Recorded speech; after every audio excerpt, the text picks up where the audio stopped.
Hello everyone, welcome to 12th Commerce SP lecture. We are going to start with chapter number 1 today. So let us move on towards the textbook. In your textbook, chapter number 1 is Introduction to Corporate Finance.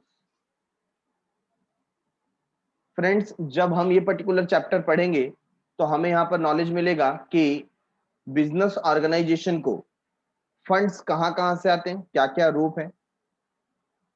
तो इसका ज्यादातर जो information है हमें chapter number 2, 3, 4 and 5 यहां पर एलाबोरेटिव term में हमें मिलेगा। So before starting with chapter number 1, let us complete chapter number 2, 3, 4 and 5। एक बार हमें उसका आइडिया आ गया chapter number 1, immediately with in 2 lecture it will get over. ठीक है, अदरवाइज क्या होगा, चैप्टर नंबर 1 में बहुत सारी ऐसी चीजें हैं जिसके बारे में हमको इंफॉर्मेशन नहीं होगी, बट एक बार हमने चैप्टर नंबर 2, 3, 4, 5 कवर कर लिया तो this will be an easiest task for us. ठीक है, so let us move towards chapter number 2। So we will start from page number 14, chapter number 2, sources of corporate finance. जब हम बात करते हैं कॉर्पोरेट की, that means we are talking about giant organisation companies. ठीक है, तो यहां पर जब हम सोर्सेस की बात कर रहे हैं, we are trying to understand कि जो जॉइंट स्टॉक कंपनीज होते हैं, कॉर्पोरेशन होते हैं, उनको फंड कहां से मिलते हैं। अगर एज अ कॉर्पोरेशन आपको फंड जनरेट करने हैं, so what are the ways through which you can gather or accumulate funds for the organization। तो यहां पर कुछ सिक्योरिटीज के बारे में हम लर्न करेंगे। Let us start with the introduction first. Finance holds the key to all business activities.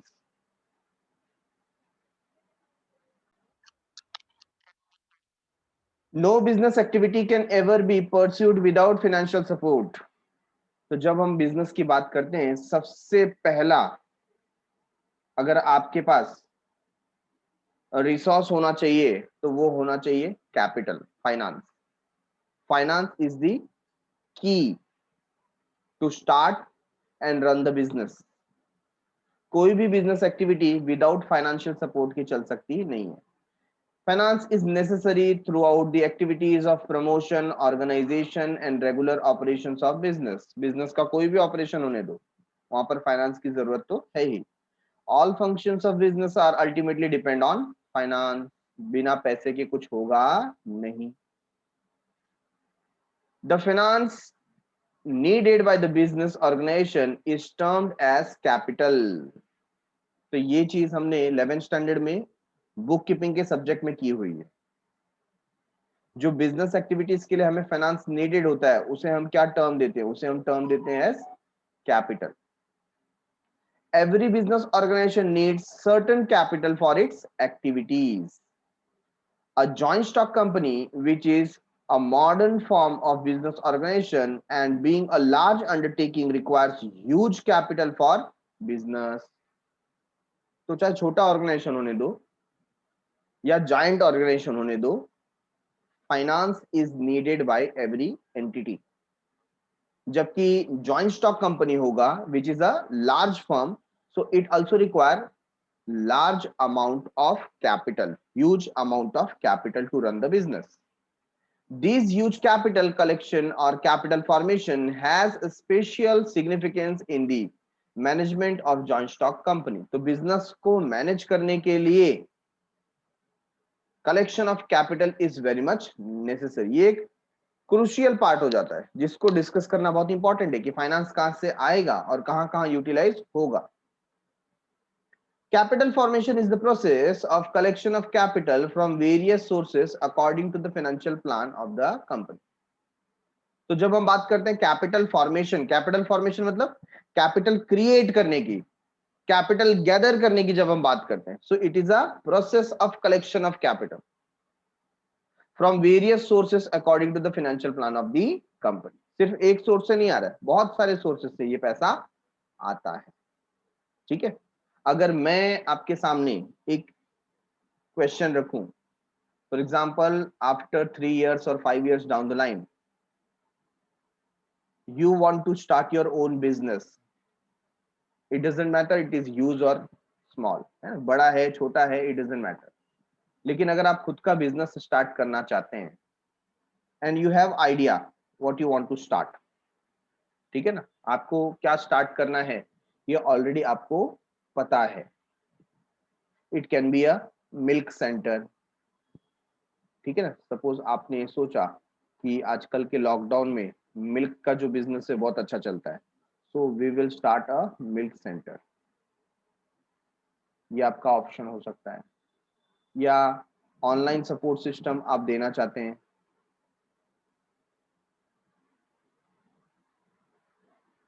ये वेरियस बिजनेस आइडियाज है, ठीक है ना. या आप फार्मास्यूटिकल कंपनीज ओपन करना चाहते हैं, फार्मा का कोई पर्टिकुलर बिजनेस स्टार्ट करना चाहते हैं, तो बिजनेस कोई भी हो सकता है. Idea you already have, what you need is finance. क्या चाहिए आपको? फाइनेंस. आपकी बात कर रहा हूं. अगर आपको बिजनेस स्टार्ट करना है और फाइनेंस की जरूरत है, आप पैसे कहां से लाएंगे? From where you will bring money into the business. So maximum of you have given the answer like we will take loan from the bank, ठीक है ना, loan from bank.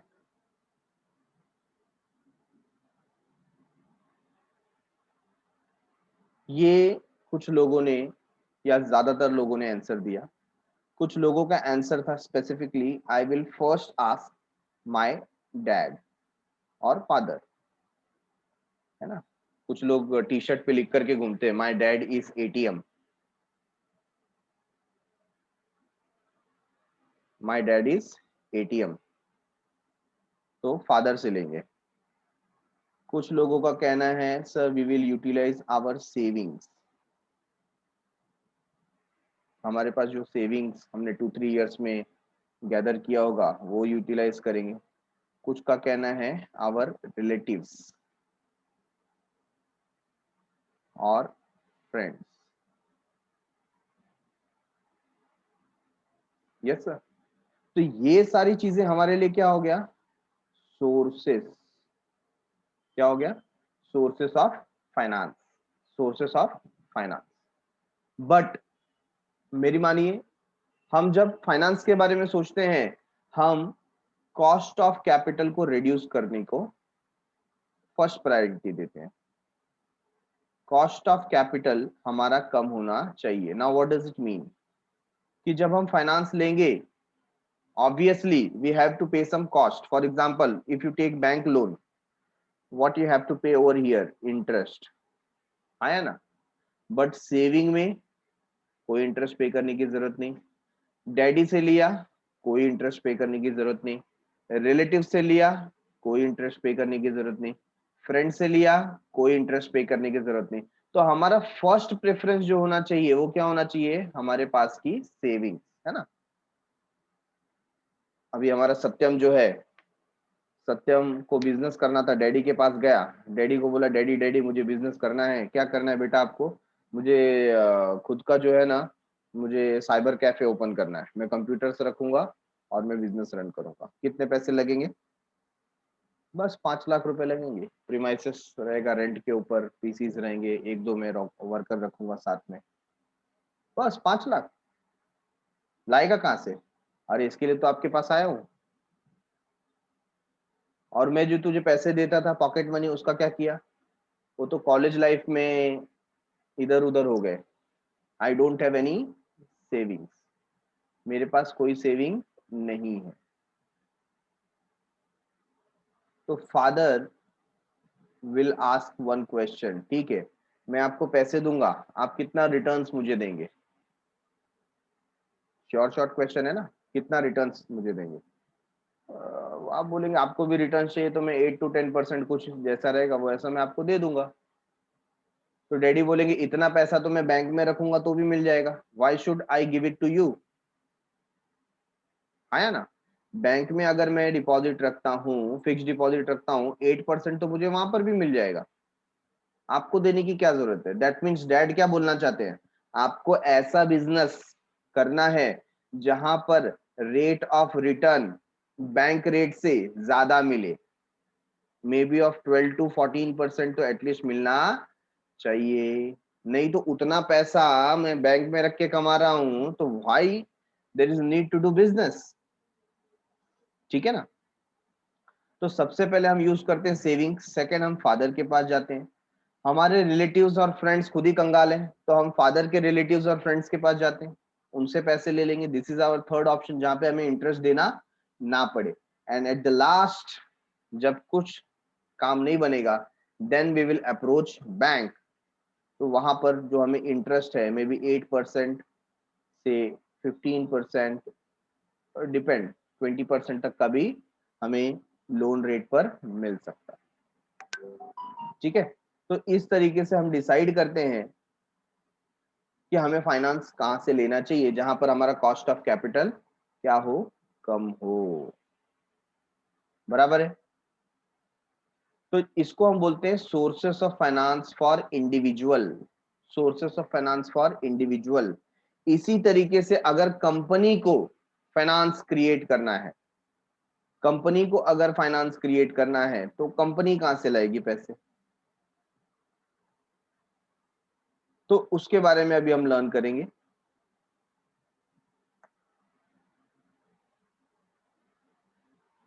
Sources of finance based on type of capital. तो यहां पर आपका जो particular capital है it can be owned capital और it can be borrowed capital.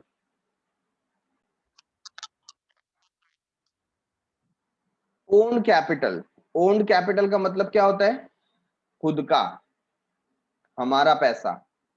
ठीक है ना। और बोरोड कैपिटल का मतलब क्या होता है, जो हमने बोरो किया है, लोन लिया है। This is also known as owned capital. क्या बोलते हैं हम, ओड कैपिटल, और we can say it's a type of loan, है ना, लोन कैपिटल। तो ओन्ड कैपिटल मतलब खुद का पैसा, and borrowed capital means loan taken from outsiders.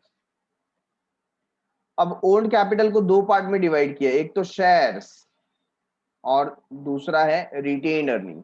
Retained earning को you can write savings of the company,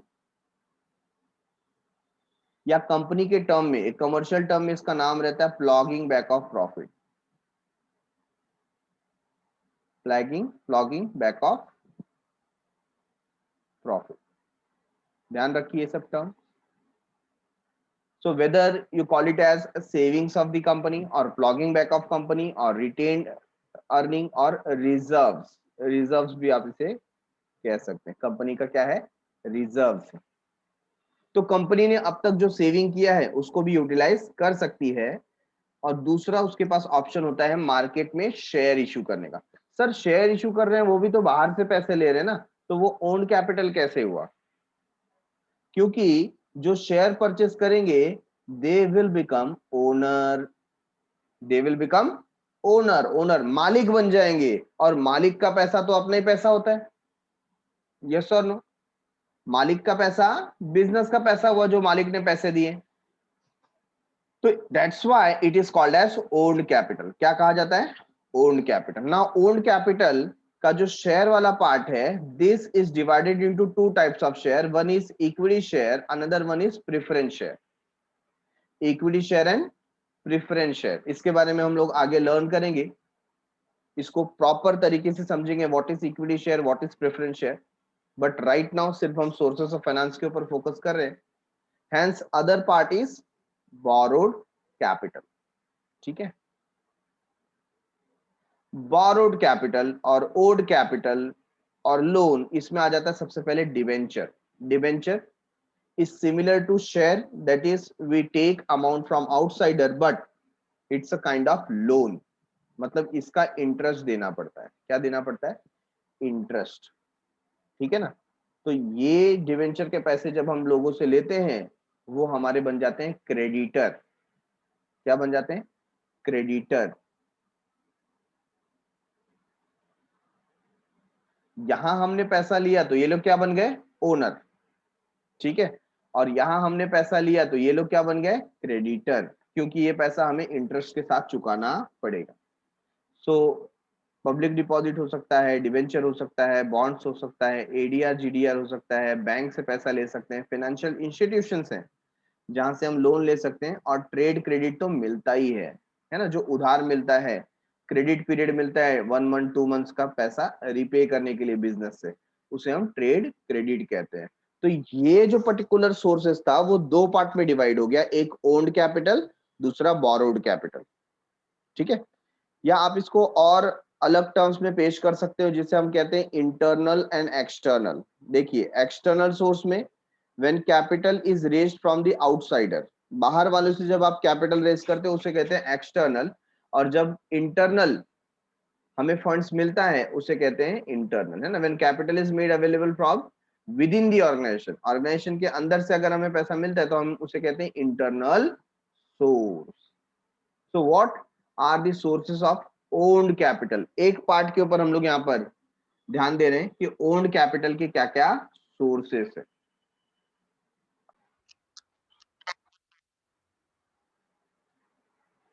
The capital raised by company with the help of owners, owners that is shareholders, हम shareholders को क्या बोलते हैं? owners बोलते हैं। This capital is called as owned capital और ownership capital. तो जो पैसा हमें शेयर होल्डर के थ्रू मिलता है उसे हम कहते हैं ओनरशिप कैपिटल और owned capital. The shareholder purchase share of the company and supply necessary capital। तो जो शेयर होल्डर्स हैं वो कंपनी के शेयर परचेस करते हैं और जो भी कैपिटल का रिक्वायरमेंट होता है वो प्रोवाइड करते हैं। This is one form of owned capital. तो ये ओन्ड कैपिटल का एक तरीका है, एक फॉर्म है। Okay, another form of owned capital is retained earning. दूसरा हमने बात किया सेविंग्स का। किसका बात किया? सेविंग्स। और बेटर वर्ड होगा reserves.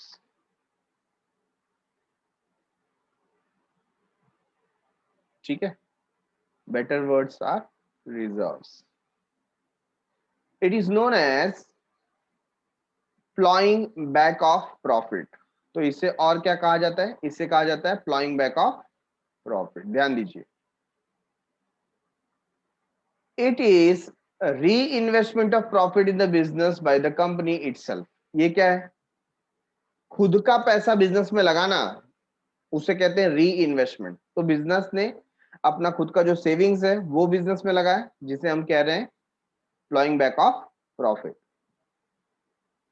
Retained earning is an internal source of finance.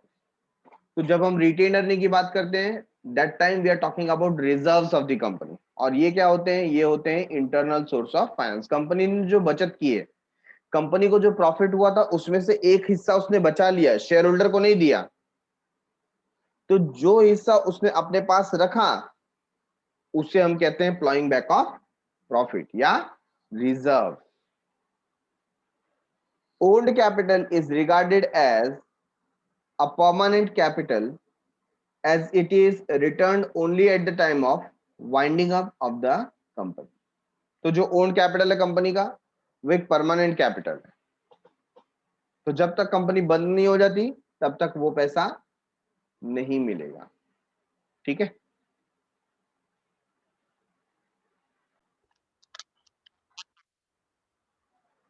So it is री investment of profit in the business by the company itself. Company ने जो खुद का पैसा री इन्वेस्ट किया है उसे हम कहते हैं री investment. Retained earning is an internal source of finance, है ना। एग्जाम्पल यहां पर मैं ले लेता हूं। सपोज कंपनी ने इस साल बिजनेस किया, उसमें से कंपनी को 200 करोड़ रुपीस का फायदा हुआ। 200 करोड़ रुपीस का क्या मिला? प्रॉफिट मिला। अब प्रॉफिट पे अधिकार किसका होता है? प्रॉफिट पे अधिकार होता है शेयर होल्डर्स का। लेकिन कंपनी ने बोला एक काम करो, इसमें से जो है ना हम 50 करोड़ रुपीस वो शेयर होल्डर को देंगे एज अ डिविडेंड, मतलब प्रॉफिट का एक हिस्सा देंगे किसको, शेयर होल्डर्स को। और बाकी का जो 150 करोड़ है, ठीक है ना, बाकी का जो 150 करोड़ है वो क्या होगा, उसे हम कहते हैं रिजर्व्स, मतलब प्लॉगिंग बैक ऑफ प्रॉफिट। वो कंपनी अपने पास रखेगी, जब कभी फ्यूचर में कंपनी को नीड होगा तब वो अपने हिसाब से इसको इस्तेमाल करेगी। Moving ahead, owned capital is regarded as the permanent capital. Owned capital हम किससे लेते हैं, हम ये कैपिटल लेते हैं शेयर होल्डर से, ठीक है ना। अगर ये पैसा इक्विटी शेयर होल्डर से लिया गया है, किससे लिया गया है, इक्विटी शेयर होल्डर से अगर ये पैसा लिया गया है तो इसे कहा जाएगा permanent capital. Why permanent capital, ये पैसे को रिटर्न करने की जरूरत नहीं पड़ती जब तक बिजनेस चल रहा है, आपने हमेशा के लिए ये पैसा लगा दिया कंपनी में, तो इसे कहा जाएगा परमानेंट कैपिटल, ठीक है। As it is return only at the time of winding up, return कब किया जाएगा, जब कंपनी बंद होगी, जब कंपनी बंद होगी, ठीक है। Owned capital is the form of share capital, तो ओन कैपिटल का एक फॉर्म हो जाता है share capital. Provides initial source of capital for a new company, जो कंपनी को या नए कंपनी को स्टार्टिंग का जो पैसा मिलना चाहिए वो दिलाता है। It can be raised any time later to satisfy additional capital needs of the company. तो कभी भी जैसे कंपनी को जरूरत है तो कंपनी एक्स्ट्रा फंड्स के लिए भी शेयर कैपिटल के थ्रू कैपिटल कलेक्ट कर सकती है। जैसा कि आप जानते हैं एक बहुत ही फेमस ऑर्गेनाइजेशन है या ई वॉलेट है पेटीएम, हाँ या ना, सुना सुना लागे, ऐड आता ना कितना सारा, पेटीएम करो। तो पेटीएम ने अपना अच्छा बिजनेस डेवलप किया है। नाउ इन द कमिंग 1 और 2 मंथ्स आपको पेटीएम का आईपीओ देखने को मिलेगा, बहुत सारे आईपीओ आने वाले हैं कमिंग 1 और 2 मंथ्स में, बहुत सारे आईपीओ। आईपीओ का मतलब होता है इनिशियल पब्लिक ऑफर, मतलब पेटीएम अब मार्केट में शेयर लॉन्च करने वाली है, ठीक है ना। तो आप भी पेटीएम कंपनी के शेयर होल्डर बन सकते हैं उनके शेयर परचेस करके, गेटिंग इट। तो यहां पर यही बात कर रहे हैं, owned capital in the form of share capital provides initial source, मतलब यहां पर पेटीएम को इनिशियल सोर्स चाहिए, पैसा चाहिए, तो कहां से मिल सकता है, शेयर इशू करके मिल सकता है। It can be raised any time later to satisfy additional capital, extra पैसा भी चाहिए तो भी आप शेयर इशू कर सकते हो। However retained earning cannot be an initial source of capital but it can be important source of capital, है ना। क्या बोल रहे हैं, सेविंग्स तो कब होती है, जब आपकी कंपनी थोड़ी चल रही है, प्रॉफिट आ रहा है तो सेविंग होगा ना। तो इसके लिए बोला है कि जो रिटेन्ड अर्निंग है ये इनिशियल सोर्स नहीं है, रिटेन्ड अर्निंग इनिशियल सोर्स नहीं है, हाँ, लेकिन आगे जब कभी आपको पैसे की जरूरत पड़ेगी तब रिटेन्ड अर्निंग आपकी काम आएगी। When a company runs it's business profitably during its existence, तो जब कंपनी प्रॉफिटेबली अपना बिजनेस रन करती है उसके बाद रिटेन्ड अर्निंग का इस्तेमाल किया जा सकता है।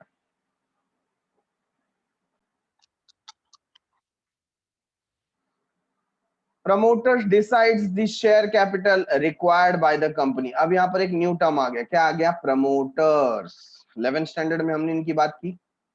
हु आर प्रमोटर्स, प्रमोटर वो व्यक्ति होते हैं जो बिजनेस को स्टार्ट करते हैं, जिनके माइंड में आइडिया आ गया कि मुझे बिजनेस स्टार्ट करना है, ठीक है ना, तो वो क्या बन जाएंगे, प्रमोटर बन जाएंगे।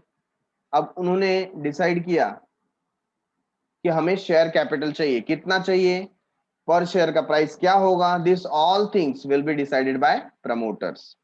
This amount of share capital is known as authorise capital. तो उन्होंने जो एक कैपिटल डिसाइड कर दिया कि इस कंपनी को रन करने के लिए हमें टोटल कैपिटल इतना चाहिए over the period of time, that will be known as authorized capital.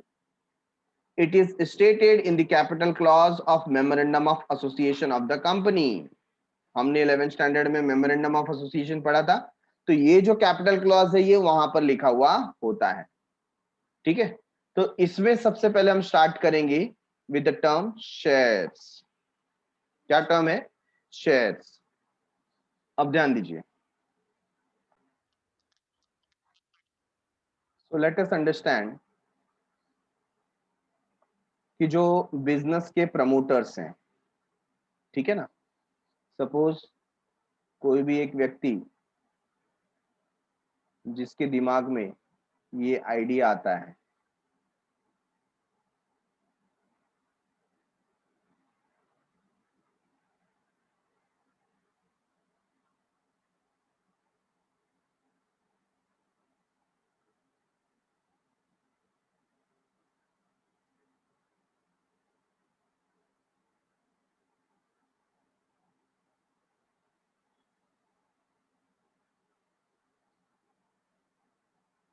He is mister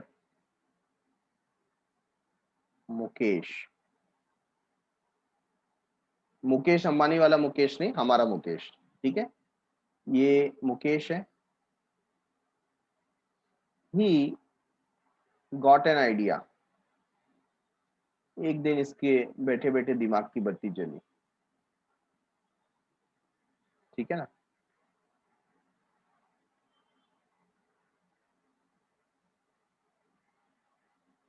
उजाला हुआ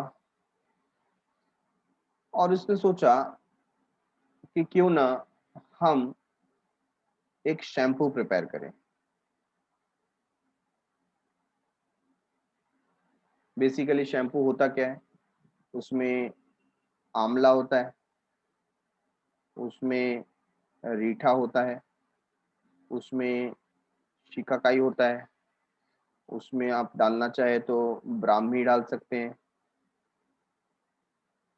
और उसमें आप डालना चाहे तो भृंगराज डाल सकते हैं, और फिर गुड़हल जो हिबिस्कस होता है,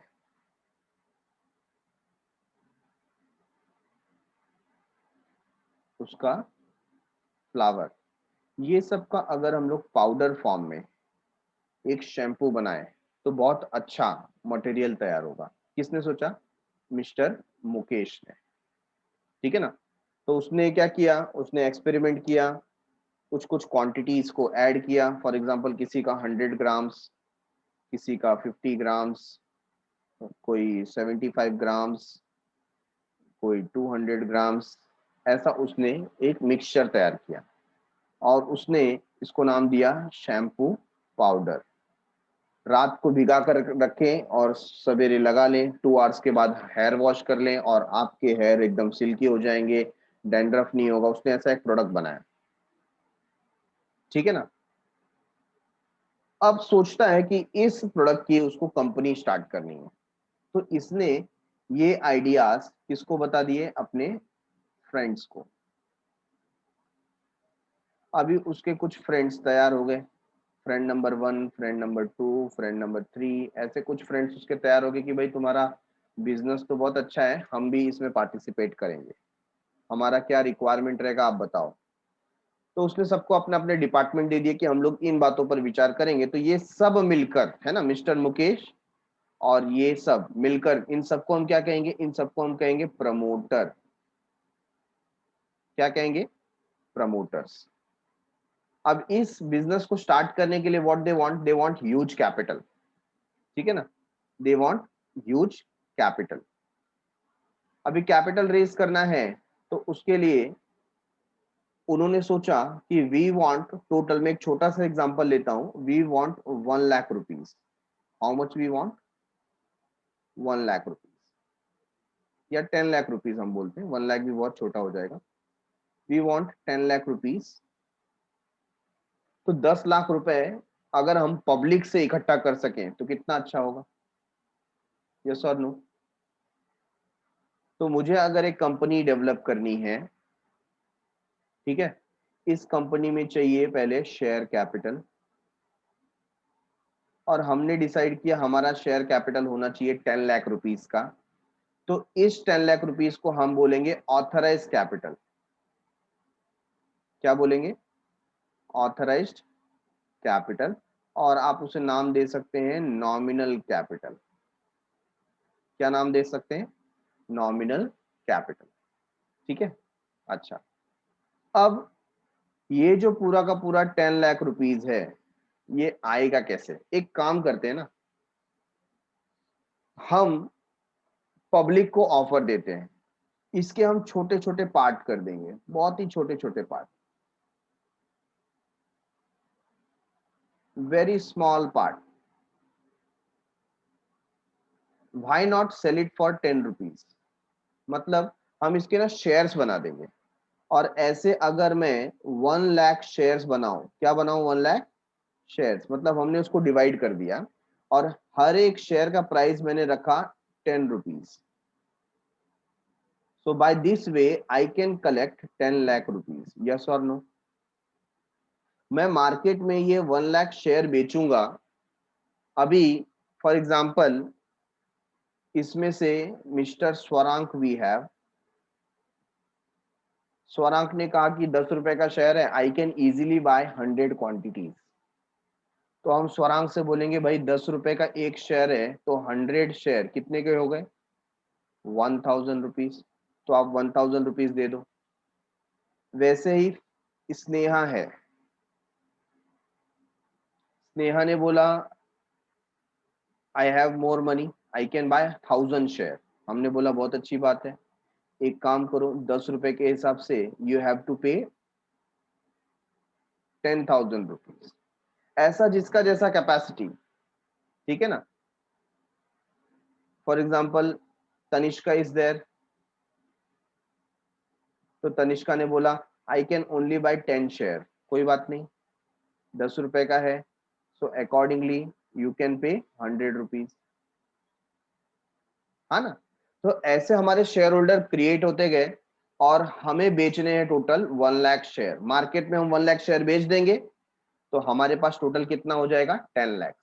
अब ये जितने भी शेयर होल्डर ने हमारा शेयर परचेस किया है ना, दे ऑल बिकेम ओनर। क्या बन गए? और रियल लैंग्वेज में उन्हें कहा जाएगा को ओनर, या आप उन्हें कह सकते हैं शेयर होल्डर्स। देखो चीजें कैसे काम कर रही है। आपको कलेक्ट करना था यहाँ पर 10 लाख रुपीस, आपने उस अमाउंट को स्मॉल क्वांटिटीज में डिसाइड कर दिया ताकि लोग उसे परचेस कर सके, और एक यूनिट का प्राइस रखा 10 रुपीज। कितना रखा? 10 रुपीज। और ऐसे 1 लाख यूनिट्स जब आप सेल करते हैं मार्केट में, तो आपके पास टोटल कैपिटल क्रिएट हो जाता है, दैट इज 10 लाख। यस और नो? और ये जो शेयर लोगों ने खरीदे हैं, जिन्हें हम कहेंगे शेयर होल्डर्स, दे बिकेम को ओनर्स। क्या बन गए? को owners. So the term share is defined by section 2 subsection 84. Listen once again. The term share is defined by section 2 subsection 84 of the Companies Act 2013. तो ये जो कंपनीज एक्ट 2013 है, वो डिफाइन कर रहा है शेयर को। शेयर है क्या? और ये आपको बाय हार्ट करना है। Share means a share in the share capital of the company and include stock. Share क्या है? शेयर एक शेयर है, मतलब शेयर एक हिस्सा है।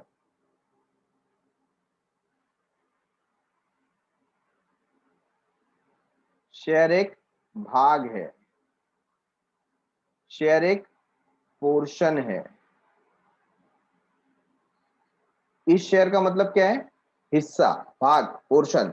तो share means a share in the share capital, जो हम लोग ने बात की थी कि टोटल शेयर कैपिटल का एक हिस्सा है ना। हम यहां पर बात कर रहे हैं कि ये जो हमारा टोटल शेयर कैपिटल है 10 लाख रुपीस का, इसमें से एक पार्ट की बात कर रहे हैं। ठीक है, इसमें से एक पार्ट की बात कर रहे हैं, उसका smallest part is known as share. तो टोटल शेयर कैपिटल का smallest part of a company and include stock. तो कहीं कहीं पर इसका नाम स्टॉक के रूप में भी लिया जाता है ना। तो हर जगह इसे शेयर नहीं कहते, कहीं कहीं पर किसी किसी कंट्री में इसे स्टॉक कहा जाता है। तो कोई बात नहीं, चाहे वो स्टॉक हो चाहे वो शेयर हो, शेयर का मतलब होता है टोटल शेयर कैपिटल में सबसे स्मॉलेस्ट पार्ट, उसे कहते हैं हम शेयर।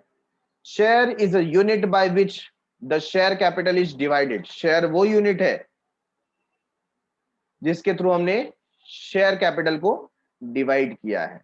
तो ध्यान दीजिए कैसे किया है। हमारे पास 10 लाख रुपीस था, हमने उसको डिवाइड कर दिया, यस और नो, एक यूनिट से। मतलब आपने क्या किया, आपके 10 लाख रुपीस आपने डिसाइड किया स्मॉलेस्ट यूनिट 10 रुपीस का होना चाहिए, है ना। तो ये एक शेयर का पार्ट है। तो हमको टोटल नंबर ऑफ शेयर पता चल गए, कितने, that is 1 lakh, 1 lakh share. तो ये जो 1 लाख शेयर कैसे पता चला, जब आपने डिवाइड किया स्मॉलेस्ट यूनिट से।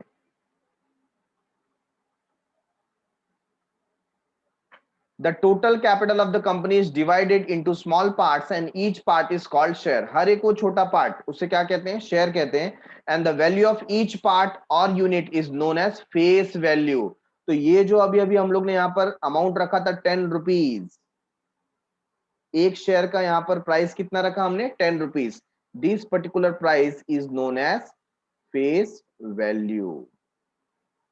क्या कहते हैं इसे, face value. Why face value, क्योंकि ये जो शेयर सर्टिफिकेट रहेगा उसके फेस पर लिखा रहेगा, उसके सामने लिखा रहेगा कि ये पर्टिकुलर शेयर कितने का है।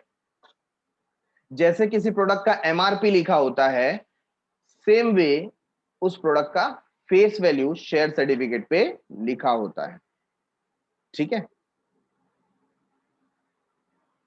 Share is the small unit of capital of a company. It facilitates the public to subscribe to the capital in the smaller amount. तो जो पब्लिक है, जो बड़ा बड़ा पैसा 20, 25, 30 लाख रुपए नहीं लगा सकते हैं, जो 100 रुपीज, 200, 2000 रुपीज लगा सकते हैं, 10,000 लगा सकते हैं, ऐसे लोगों को अपॉर्चुनिटी दी गई है that they can also purchase this particular share, है ना। स्मॉल क्वांटिटी में है, स्मॉल अमाउंट में है, तो हर एक आपके जैसा कॉमन पर्सन, मेरे जैसा मैंगो मैन भी इस शेयर को परचेस कर सकता है, यस और no. A person can purchase any number of share as he wishes. उसको जितना चाहिए उतना शेयर वो परचेस करे, मार्केट में अवेलेबल होना चाहिए। A person who purchase shares of the company is known as share holder और a member of the company. जो व्यक्ति ये शेयर परचेस करता है उसे कहते हैं शेयर होल्डर, या उसे हम कह सकते हैं मेंबर। तो क्या फीचर्स है इस शेयर के, सबसे पहला, share is the smallest unit in the total share capital of the company. आपको याद रखना है ये सबसे स्मॉलेस्ट यूनिट है। नंबर 2, अगर आप शेयर परचेस करेंगे then you will become owner. The owner of the share is called as share holder. Ownership किसके पास जाएगी, शेयर होल्डर के पास। It shows the ownership of a share holder is in the company. तो आपके पास अगर share है तो आप कंपनी के को ओनर हो, ऐसा पता चलता है। Number 3, distinctive number. जैसे हर एक करेंसी के ऊपर उसका नंबर लिखा होता है ना। एक करेंसी दूसरे करेंसी से मैच करती है क्या, बोलिए, एग्जैक्ट कॉपी होती है या नहीं, आंसर इज नो। हर एक करेंसी का अपना एक सेपरेट नंबर होता है, राइट। फॉर एग्जांपल देखिए यहाँ पर I have this currency with me, if you can see, ठीक है। और यहाँ पर इसका क्या लिखा हुआ है, सीरियल नंबर लिखा हुआ है। क्या ये सीरियल नंबर किसी और नंबर से मैच होगा, बोलिए, क्या ये सीरियल नंबर किसी और नंबर से मैच होगा, आंसर इज नो। अगर ऐसा होगा तो ये नकली हो जाएगा ना। तो हर एक शेयर का भी अपना एक डिस्टिंक्टिव नंबर होता है, ठीक है ना। तो सपोज हमने यहाँ पर कितने शेयर डिसाइड किए, हमने यहाँ पर डिसाइड किए 1 लाख शेयर। हम सेल करने वाले हैं 1 लाख शेयर्स। तो ये जो 1 लाख शेयर है, हर एक शेयर का नंबर अलग अलग होगा। सपोज फर्स्ट शेयर का नंबर हमने दिया 1, तो नेक्स्ट का नंबर होगा 2, 3, 4, ऐसे हर एक शेयर का नंबर होगा और लास्ट शेयर का नंबर क्या होगा, 1 लाख। ठीक है ना। तो एक शेयर का नंबर दूसरे नंबर से क्लैश नहीं होगा, कॉपी नहीं होगा। हर एक शेयर की अपनी आइडेंटिटी है।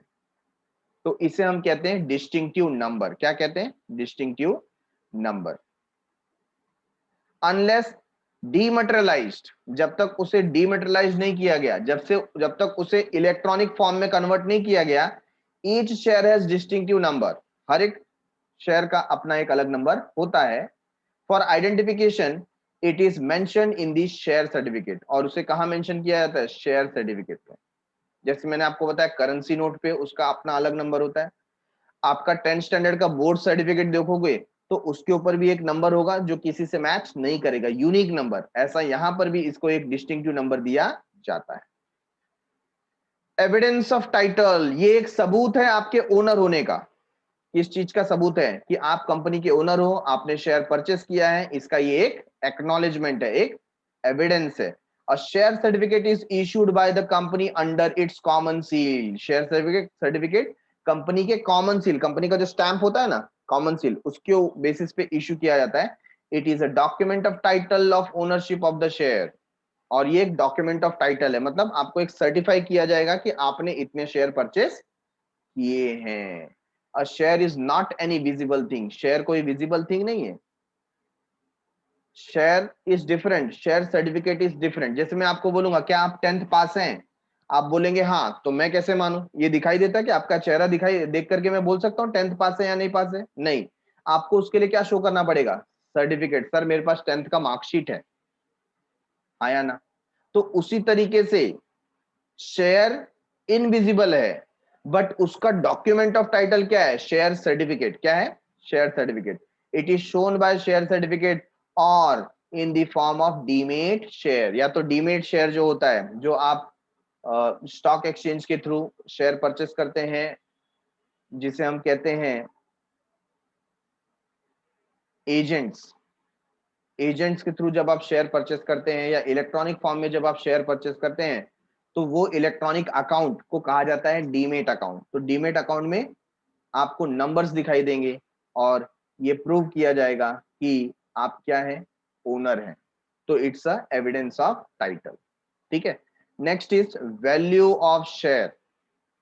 वैल्यू, दो टाइप के वैल्यू है, एक है फेस वैल्यू, दूसरा है इश्यू प्राइस। और तीसरा एक और वैल्यू आ जाता है जिसे हम कहते हैं मार्केट प्राइस। क्या कहते हैं, मार्केट प्राइस। फेस वैल्यू मैंने आपको बताया, फेस वैल्यू वो वैल्यू होता है जो शेयर सर्टिफिकेट पे लिखा है। कहां लिखा है, शेयर सर्टिफिकेट पे। ठीक है। तो सपोज हमारा जो पर्टिकुलर शेयर है उस पे लिखा हुआ है 100 शेयर्स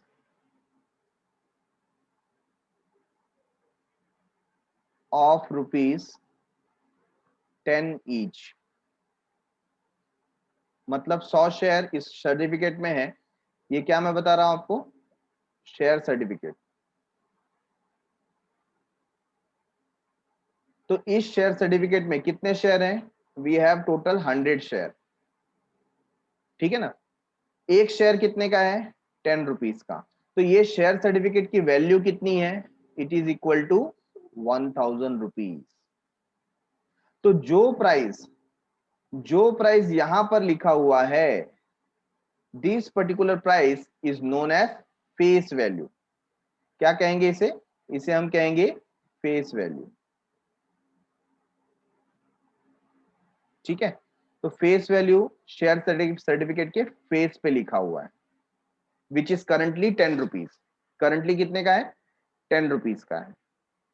लेकिन कंपनी ऐसा सोच रही है कि हमें अपना शेयर ना 10 रुपए में नहीं बेचना है। We will do one thing, we will issue this particular share at 20 rupees. हम कितने में इशू करेंगे, 20 रुपीज। मतलब ये 10 रुपीज ज्यादा ले रहे हैं, हाँ या ना। तो यहां पर अगर रिटर्न प्राइस से ज्यादा प्राइस चार्ज किया जाता है while issuing, it is known as issue price. तो इशू प्राइस कितना है, 20। इसके अंदर 10 रुपीज, ये जो 10 रुपीज है इसको कहा जाता है प्रीमियम। क्या कहा जाता है, premium. Everyone is getting the same. जो प्राइस शेयर सर्टिफिकेट पे लिखा हुआ है that is known as face value. जो प्राइस पे कंपनी इशू कर रही है that is known as issue price. ठीक है ना। और जब हम मार्केट देखते हैं, हम मार्केट में स्टॉक एक्सचेंज में देखते हैं अभी ये क्या रेट में चल रहा है, तो आपको पता है हर एक सेकेंड में शेयर का प्राइस चेंज होते रहता है। तो सपोज मार्केट में हमने एक महीने के बाद देखा इस शेयर का प्राइस 22 रुपीज है, तो इसे हम कहेंगे मार्केट प्राइस। ये कम ज्यादा होता रहता है, समझा क्या। तो शेयर सर्टिफिकेट पे जो लिखा हुआ है that is known as face value, मैं उसे कहता हूं थोबड़ा प्राइस। थोबड़े पे जो लिखा है ना, हमको एग्जाम में नहीं लिखना है लेकिन। तो ये थोबड़ा प्राइस एमआरपी के जैसा शेयर सर्टिफिकेट पे लिखा होगा। कंपनी के ऊपर डिपेंड करता है, कंपनी 8 रुपीज में सेल करेगी तो 8 रुपीज इशू प्राइस है, कंपनी 20 रुपीज में सेल करेगी तो 20 रुपीज इशू प्राइस है। और जब हम स्टॉक एक्सचेंज में उसका प्राइस देखते हैं जो डायनामिक है, जो हमेशा बदलता रहता है, that particular price is known as market price. ठीक है ना। एग्जांपल देता हूं, जैसे रिलायंस इंडस्ट्रीज लिमिटेड है, उसने आईपीओ निकाला, उसका एक शेयर का प्राइस था 100 रुपीज। कितना था? 100 रुपीज। ये मैं बता रहा हूं फेस वैल्यू। लेकिन जब उसने आईपीओ निकाला ना, तो इसको उसने 800 रुपीज में सेल किया। 100 का शेयर कितने में बेचा? 800 रुपए में पब्लिक को। और आज की तारीख में आप रिलायंस इंडस्ट्रीज लिमिटेड का शेयर देखिए तो आपको 1200 रुपीज से 1400 रुपीज के बीच में कहीं ना कहीं मिलेगा। ये क्या है? ये मार्केट प्राइस है, मतलब करंटली इसका प्राइस क्या चल रहा है मार्केट में, that price is known as market price. तो ये जो 800 रुपीज में आपने शेयर खरीदा, ये किससे, ये पैसा किसको दिया? आपने ये कंपनी को पैसा दिया। ठीक है। तो कंपनी चाहे तो फेस वैल्यू पर ही शेयर इशू कर सकती है। तो ऐसे समय पर हम बोलते हैं इशूड एट पार। क्या कहते हैं हम? Issued at par. जब फेस वैल्यू से ज्यादा प्राइस पर इशू किया जाता है तो उसे कहते हैं इशूड एट प्रीमियम। और जब फेस वैल्यू से नीचे प्राइस पे अगर इशू किया जाता है तो उसे कहा जाता है इशूड एट डिस्काउंट। ये तीनों पार्ट समझ में आ गए। सेम वैल्यू पे होगा तो इशूड एट पार, ज्यादा प्राइस पे होगा तो इशूड एट प्रीमियम, कम प्राइस पे होगा तो issued at discount. Getting it everyone? So now we understood what is face value, जो एज एमआरपी शेयर सर्टिफिकेट पे लिखा होता है। Issue price is the price at which company issues the share to the general public. ये same भी हो सकता है, ज्यादा भी हो सकता है, कम भी हो सकता है। मार्केट प्राइस जो रिफ्लेक्ट होता है स्टॉक एक्सचेंज में कि करंटली उस शेयर का क्या प्राइस चल रहा है। Number 6 is rights. Share holder के क्या राइट्स होते हैं? A share confers certain rights on its holder such as right to receive dividend। तो जो शेयर होल्डर होगा उसको डिविडेंड मिलने का अधिकार है। मतलब कंपनी अगर कुछ प्रॉफिट करेगी तो और अनाउंस करेगी कि इस साल हम लोग प्रॉफिट का हिस्सा देंगे, तो उसको अधिकार होगा उस हिस्से में। ठीक है ना। तो प्रॉफिट का एक पार्ट उसे भी मिलेगा। Right to inspect statutory books, उसे कंपनी के बुक्स ऑफ अकाउंट चेक करने का अधिकार है। Right to attend share holders meeting, जब भी मीटिंग अरेंज की जाएगी उसे मीटिंग अटेंड करने का अधिकार है। Right to vote at such meeting, और वहां जाकर के वो वोटिंग भी कर सकता है। तो ये कुछ अधिकार शेयर होल्डर को दिए गए हैं। इनकम किस फॉर्म में मिलता है? तो इनकम यहां पर डिविडेंड के फॉर्म में मिलता है। मतलब जो कोई भी प्रॉफिट का हिस्सा उसे मिलेगा उसे कहा जाएगा डिविडेंड। उसे इंटरेस्ट नहीं कहा जाएगा, क्योंकि इंटरेस्ट फिक्स होता है, डिविडेंड फिक्स नहीं होता है। डिविडेंड आपको तभी मिलेगा जब कंपनी प्रॉफिट करेगी। कंपनी अगर लॉस कर रही है तो कंपनी आपको डिविडेंड नहीं देगी। ठीक है ना। तो dividend is the type of income earned by share holder. क्या ये शेयर ट्रांसफरेबल है? क्या ये आप किसी और को सेल कर सकते हैं? Answer is yes if it is equity share. ठीक है। तो अगर ये इक्विटी शेयर है तो आप इसे फ्रीली किसी को भी सेल कर सकते हैं, ट्रांसफर कर सकते हैं और पैसे ले सकते हैं। तो yes it is transferable. Property of share holder, जब ये शेयर आप खरीदते हैं तो ये आपकी मूवेबल प्रॉपर्टी बन जाती है, ये आपका असेट बन जाता है। ये आपकी मर्जी है, आपको किसी को बेचना है, आपको अपने पास रखना है, it is now your call, ठीक है, it is your property. Kinds of share, कौन से टाइप के शेयर होते हैं? तो दो टाइप के मेन शेयर होते हैं जिसे हम कहते हैं equity share and preference share. Equity share and preference share, ठीक है। तो हमने यहां पर फीचर्स देखा। फीचर नंबर 1 था शेयर का meaning, that is it's a smallest unit in overall share capital. Number 2, जब आप शेयर परचेस करते हैं तो आप बन जाते हैं शेयर होल्डर, दैट इज को ओनर। हर एक शेयर का अपना एक डिस्टिंक्ट नंबर होता है। जब आप शेयर परचेस करते हैं तो आपको मिलता है document of title under companies common seal, ठीक है ना। तो document of title of ownership आपको शेयर के थ्रू मिलता है, शेयर सर्टिफिकेट के थ्रू मिलता है। वैल्यू 3 वैल्यू है, face value, issue price and market value. Right, share holder के सारे अधिकार आपको मिलते हैं। Income in the form of dividend आपको मिलता है। क्या आप इसे ट्रांसफर कर सकते हैं? आंसर इज यस, किसी को भी आप सेल कर सकते हैं। ये शेयर होल्डर की मूवेबल प्रॉपर्टी में काउंट होता है और ये दो टाइप में होता है, एक को कहते हैं हम इक्विटी शेयर, दूसरे को कहते हैं हम preference share. So done for the day, thanks a lot for watching. मिलते हैं अगले एपिसोड में विथ काइंड्स ऑफ शेयर। तब तक के लिए बाय बाय, शुक्रिया, शबा खैर, सायोनारा, बाय बाय एवरीवन।